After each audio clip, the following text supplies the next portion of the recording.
大家好，大智笑谈。9月20号的晚上了，我们今天因为看到了一个很有趣的一个新闻，所以给大家讲一下这个，感觉文艺的气息扑面而来。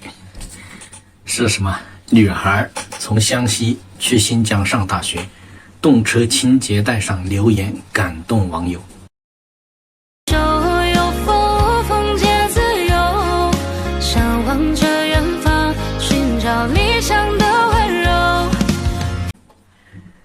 近日，一个博主叫杨涛的晒出一则在动车清洁带上的留言，引发了关注。上面写的什么字哈？我给大家念一下：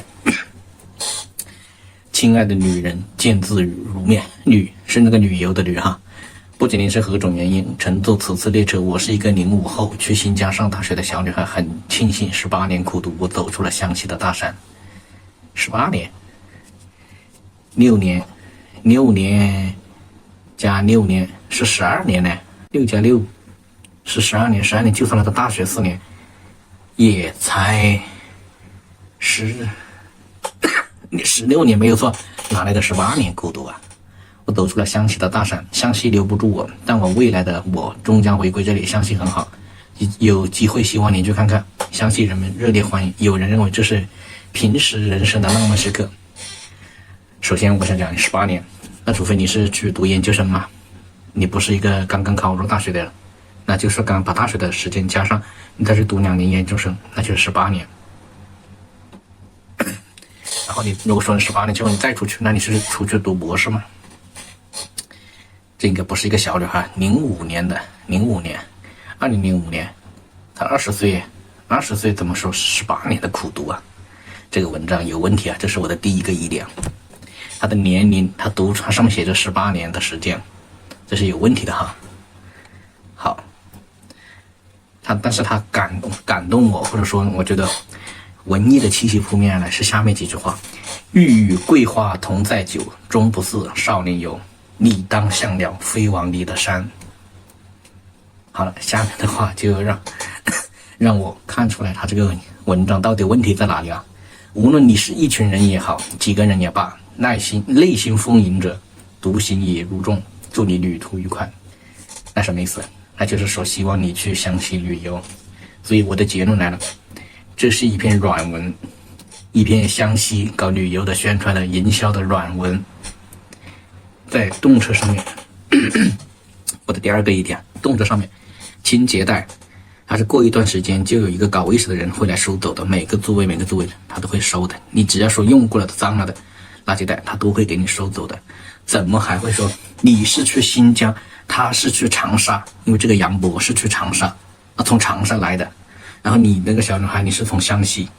去新疆，两个人的方向都好像不一样吧？怎么可能你这个东西还留在动车上面留那么久呢？如果脏了的清洁袋肯定早就被收垃圾的人给收走了。所以我说这结论是一篇软文，但是这不妨碍我来看这样有文艺气息的软文。杨涛从长沙到张家界西的城际动车上遇到这则留言，还是城际动车上面没有收垃圾的人嘛？隔的半个小时都有可能就要来收一趟看一趟吧，一样的。或者说你到了哪几个站点，或者一个大的站点，就会有人来收吧。你到那个站点之前收了，他就放到那个站点把垃圾。他说不知道这位05年的小妹妹能不能看见这条视频。再往下看9月18号记者接通湘西州委宣传部电话。那所以看到这里实打实的实锤的是一篇软文。但是我为什么还要来讲呢？还要来说做个视频？因为他这个东西感觉让我有感觉到一个好像还没有经历过什么世面。本来呢按我刚的推算，你都已经有20岁了，还没有说经历过什么世面，我觉得也不对。你都读到研究生了，这个我觉得当然如果是像这种软文的东西，你过度的去推敲它，你过度的去严谨的要求它，我觉得也没必要。本来人家就不是说当成这个一个论文在讲，那你还做一个论文一样的要求他，那就可能有些过了。当我看到他什么什么？你当像鸟，就是说，你应当像一个人飞起来，跟鸟一样的飞翔在那个天空之上。这就马上我就想到了唐朝乐队，一个是那个飞翔鸟，像什么飞翔在太阳与天空之间。我记得那个歌词，我记得不太清楚了。飞翔鸟，每个人都渴望成为一只飞翔的鸟。那这个，那当然，讲起唐朝乐队，我是如数家珍，但是可惜随着时间的流逝，我的记忆也不太多了。但是我还是喜欢这个乐队。我也之所以说看到你当像鸟飞往你的山，我就好像突然之间引发了我一些以前的一些记忆一样的，这也是做这个视频的一个冲动的原因。还有想起那个原声原面里面，当时我好像还去查过这首歌的歌词，我一直以为这首歌词是某个什么朦胧派的诗人写的诗一样的，像海子他们的写的某一首诗一样的。但是我依稀记得好像他的后半段的词应该是借鉴于某个诗人的词，但是我现在怎么也查不到了，我也记不太清了。当然这个可以不是管的，不妨碍我继续往下面讲。我只记得他是什么来着。好，我找到了。我被狂想的蛇带到冰雪的花园，在黑夜白昼时交渡羽毛，绿叶会变成你是朗朗的风帆，鲜花和美酒融合希望，是春带的雨唤醒我宵禁的悲哀，是山野晚风预知我未来，绿叶会变红，展露锋芒的渴望。也许你是我，我是你，只有你是我，我是你。这个里面没有明显的出现什么鸟，不像飞翔鸟一样的，就是讲要飞翔在太阳与天空之间。这里面就讲的是交渡羽毛，所以我还是一看到像这样有文艺气息的东西，我就会联想到，毕竟当年我追唐朝乐队，我也是追了一段时间的。好了，但是至少我对他们的喜爱到现在还是不变。而且他们现在的那个酒狂，虽然我可能很多歌词我也记不起来，或者说我不能去清晰的去唱他们的歌了，但是旋律我至少还记得，旋律响起来我都还记得。像歌词里面某种意境，或者说我自己脑袋里面能够浮现出来的那个意境，我还是记得。所以一看到他说你当像鸟飞往你的山，然后我就想起了飞翔鸟，又想起了原声原面。原声原面让我真的感觉这个好像不是一个正常的人类能够写出来的歌词，这个就有点像，真的是那种像那种海子，就是那个朦胧派的那个诗呢，那一个时代的那些人才写出来的这种，好像东一句西一句打在一起，突然又觉得好像妙不可言。当然了，可能我的评点不太对，您可以有您的想法，但是我在看这个的时候，我觉得他又不像一个出家的人或者信佛的人突然悟了，又不像一个写诗的人，他好像在浪漫派或者朦胧派写的东西云里雾里，好像但是凑合起来，是这个味道，是这么个味道，真的是有文艺的气息，好像又有哲学的味道，还带有一种好像他在思考出来的结果，但是他又用的是一些不是我们正常人在使用的语言一样的文字一样的。好了，所以看回这一些东西，我再去看这个小姑娘写的，这还在抖音里面我就搜了一下，居然出现了不止她一个人什么在清洁带上面留言，还出现了其他的人也在上面什么留下了1000个字的留言。那所以这是不是像抖音里面出现同一个剧本很多人去演绎的事情啊？所以我说它是个软文，可能有不同的版本而已。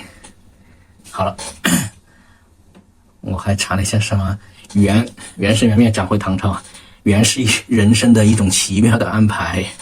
有一天我能够遇到你是一种对命运的期待。那这个小姑娘不正是吗？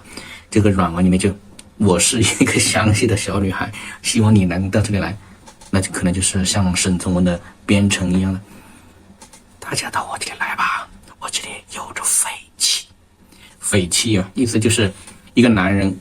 并不是说你真的是种土匪，而是说一个男人有那种比较冲的性格，但是他看对什么事情，可能人生的日常的时候有一种匪气或者霸道的感觉，就可能有的人觉得很 man 的意思。然后缘就是你来到这里，如果你跟我这个美女相见，那就是一种缘分。所以我今天我说这个视频，我都感觉是一个很有趣的事情，跟大家讲一下今天啊。然后有人讲什么那原声里面的是高潮部分以激情肆意的旋律和深情的歌词展现了爱情的痛苦和无奈。为什么有的人看到的是爱情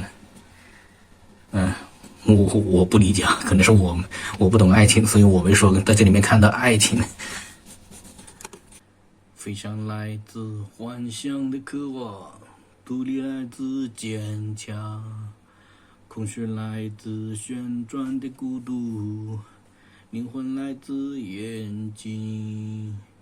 精神来自火焰，灵感来自梦，生存来自豁达的无惧，光明来自轮回，生命属于平凡的人们，生命属于疯狂，现在是看到树在移动影子。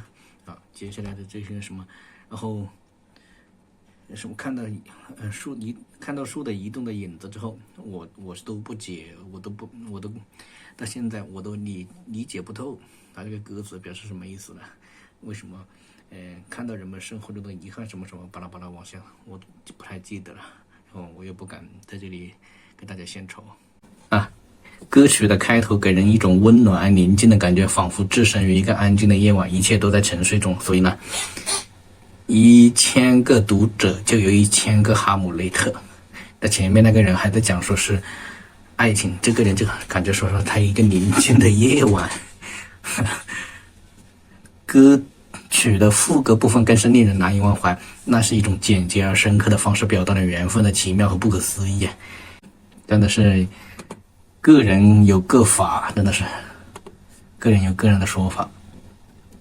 所以可能看到这个软文之后，有很多人都是觉得这个小女孩是一种热情的然后可能是一种豪放的浪漫的。但是我为什么可能以我的眼睛去看，我马上看出来这是一篇软文，就揪住了它里面可能有几个逻辑的漏洞。你05年的，然后你又18年的苦读，你是把你的幼儿园放进来吗？然后后面还是看到的那个博主，有另一个博主来给你写文章，好，然后居然是跟湘西的市委去联系。所以这不是软文是什么？湘西现在打广告也是这个创意，我觉得可以啊，这个创意至少我觉得不说吸引我去旅游，但是吸引了我的关注，至少从这个软文上来说，这个文艺气息让我感觉到有一丝引起了共鸣，或者引动了我内心去想一些其他的事情。至少从这个鸟，就是当你像鸟，然后好像你要去自由的飞翔在那个大地之上，我们内心里面有那么一种期望，或者说人也有一定的浪漫情节，至少在文学创作上或者幻想上，人都会想着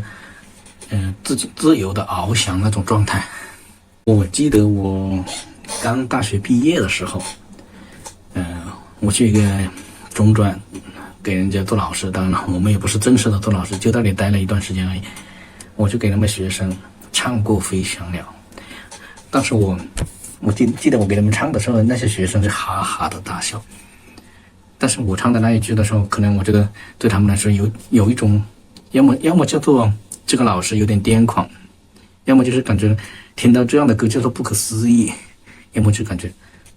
这是什么，让我超出了他们能够接受的范围一样的。当时是什么？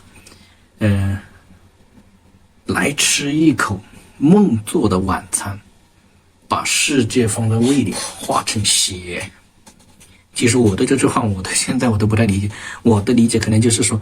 当一个人把他的心胸敞开呀，然后或者说他想去做一只自由的飞翔的鸟的时候，他的心胸就有放宽于天下，就好像他能够吸收或者吸纳整个世界，或者他的眼界能够放那么宽，看到的东西或者格局比较大，所以就能来吃一口梦做的晚餐。那就真的是那种想象派的那种思维啊，让我是十分佩服的。但我是写不出这样的词，但是我又很佩服这样的词，我就会把这样的词挂在嘴上。当然现在可能我是真的也记不全那些歌词了，那什么感觉到海洋的飘荡等等等等。我记得好像这首歌是那个张举是在香港的红磡是吗？开始咚咚咚咚咚咚咚咚，然后这里跳着弹他的贝斯，好像这首歌表演过吧，如果没记错的话。我能够可能就是我在边给大家录这个视频的时候，我就边会慢慢的回想起来，就像这样的视频，像这样的文章勾起了我的一些回忆，但是我的回忆是不全面，或者说有很散乱的，但至少再怎么散乱，都还是由他的这个所谓的这个小姑娘或者这个软文的文案，她的文艺的气息来勾起来的，让我所以我这期视频我不去讲什么中共还有其他的东西，就讲一下这种说是一个有趣的事情，还是佩服做这个软文的人的想象力。当然了，可能有其他的软文，像以前很多的至少我们能够知道的很多的软文，其实打擦边球也好，打广告也好，那都是配一个什么至少配一个小小的故事，一个小小的场景给到你，但是这里就几个字，纯靠读者自己去想象。好了，这个视频就给大家讲到这里，这个就是今天我比较觉得轻松的一个事情了。感谢你的收看，欢迎点赞、订阅、评论、转发，谢谢。